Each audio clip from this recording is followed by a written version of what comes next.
رمضان كريم. طعم الدنيا اتغير، فرحة قلبي بتكبر وبطلتك بتغير، ما أحلك يا رمضان. sheekadan ani xitaa ma qiyaasi karo inta ay soconayso, balse waxaan idiin ballan qaadayaa in aan idin dhammaystiri doono soo gudbinteeda sheekadan kun habeen iyo habeen. waxa ugu muhiimsan aan huba ayaa ah inaadan marnaba ka caajisi doonin la socodka taxanaha kun habeen iyo habeen. waa sheeko aad u macaan, waxaana kala socon doontaa channelkan SYC Media. haddaba si aysan kuu dhaafin ama aysan kuu seegin sheekadan, fadlan rukuma channelkan adigoo subscribe saaraya, sidoo kale saxaabtaada la wadaag si aysan u seegin sheekadan aad ku macaan. waxaana rajaynayaa inaad igu dhiirigelin doontaan soo gudbinta aan idiin soo gudbinayo sheekadan xiisaha badan, maadaama aan jeclaystay inaan idinla wadaago mid ka mid ah sheekooyinka loogu jecel yahay dunida, waana sheekada kun habeen iyo habeen. daawadayaal ku soo dhawaada sheekada kun habeen iyo habeen qaybteeda koowaad. waxaa la sheegaa alla ayaa si xaqiiqada ogay inuu jiray waa hore boqor ka mid ah boqoradii reer Saasaan, taasoo dhacda galbeedka Hindiya Sandi. wuxuuna ahaa boqor leh awood ciidan iyo mid dhaqaalaba. wuxuuna dhalay laba wiil oo kan wiil la dhihi jiray boqor Shahyar, kan yarna boqor Shahzamaan. waxaa dhacday in boqorkii weynaa uu xanuunsaday, xanuunkiisana geerida kadib isugu wacay labadiisa wiil ee amiirada ahaa. wuxuuna u sheegay in boqortooyada uu kala qeybiyey oo middo goonidiisa wax u xukumi doono oo aysan isku xadgudbin. kadib markuu boqorkii weynaa dhintay, labadii wiil ayaa sidii ay yeeleen, mid kasta boqortooyadiisa ayuu maamushay. muddo markay kasoo wareegatay oo aysan is arkin, ayaa waxaa dhacday in boqorkii weynaa ee Shahriyaar uu xiisay walaalkiisa ka yaraa. wuxuuna u qoray fariin oo ugu sheegayo inuu u xiisay oo u imaado doono boqorkii yaraa. wuu ka yeeray hadalkii walaalkiisa, wuxuuna go'aansaday inuu safro. maalintii dambe ayuu soo safray boqorkii yaraa. markuu muddo jidka ku soo jiray ayuu wuxuu soo xasuustay inuu kasoo iloobay hadiyad qaas u heed oo ugu talagalay walaalkiisa ka weyn. sidaa darteed dib ayuu u soo noqday, wuxuuna qasrigiisa ku soo noqday waqti habeen ah.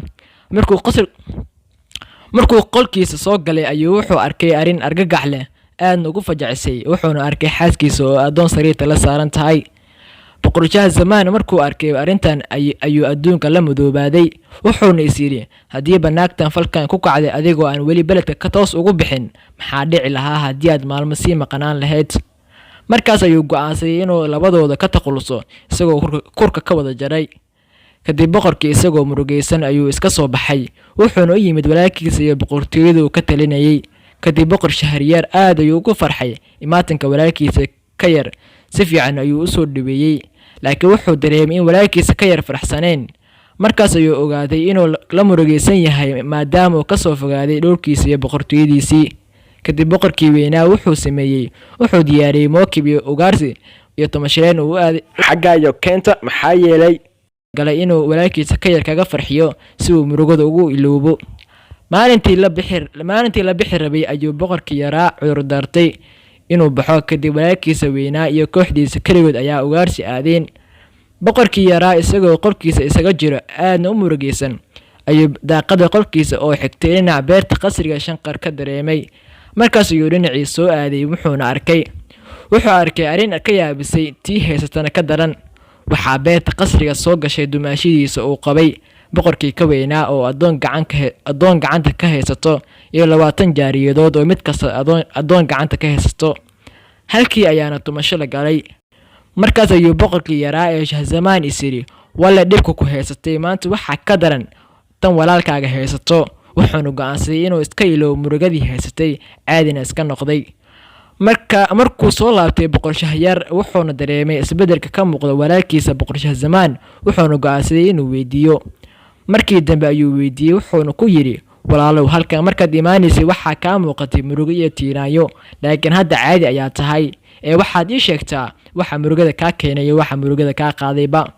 wuxuu ku jawaabay boqorkii yaraa, waan kuu sheegayaa waxa murugada iga keenay, laakiin kuuma sheegayo waxa murugada iga qaaday. markaas ayuu boqorkii weynaa yidhi, waayahay, bal ii sheeg waxa murugada kaa keenay. markaas ayuu ugu sheekeeyey arrintii uu kala kulmay xaaskiisa iyo adoonkii ay sariirta saarnaayeenba. markaas ayuu boqorkii weynaa yidhi, waayahay, bal ii sheeg waxa murugada kaa keenay. markaas ayuu boqorkii weynaa yidhi, waayahay, bal ii sheeg wax murugada kuu keenay. markaas ayuu u sheegay ugu sheekeeyay arrintii uu kala kulmay xaaskiisa iyo addoonkii ee sariirta la saarneedba. Markaas uu ku adkeeyay, markaas ayuu boqor Shah yidhi, ilaa waa inaad ii sheegtaa waxa kurbada saas u weyn kaa qaaday. Markuu ku adkeeyay ayuu u sheegay wixii beerta qasriga ka dhacay. boqorkii weynaa wuu rumaysan waayey. Markaas ayaa walaalkiisa ka yaraa ku yidhi, haddaad beenteeda u malaynayso dadka isugu wac oo ku dheh dalxiis iyo ugaarsi ayaan aadaynaa, markii la baxana inta aad soo dhuumato qolkayga soo gal. boqor Shahriyaar sidii ayuu sameeyey.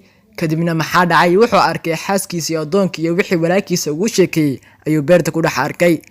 daawadayaal, waa naga intaa sheekadii ahayd kun habeen iyo habeen qaybteeda koowaad. inta aynu ku kulmi doono qaybteeda xiga, sidaas iyo Ramadaan Kariim.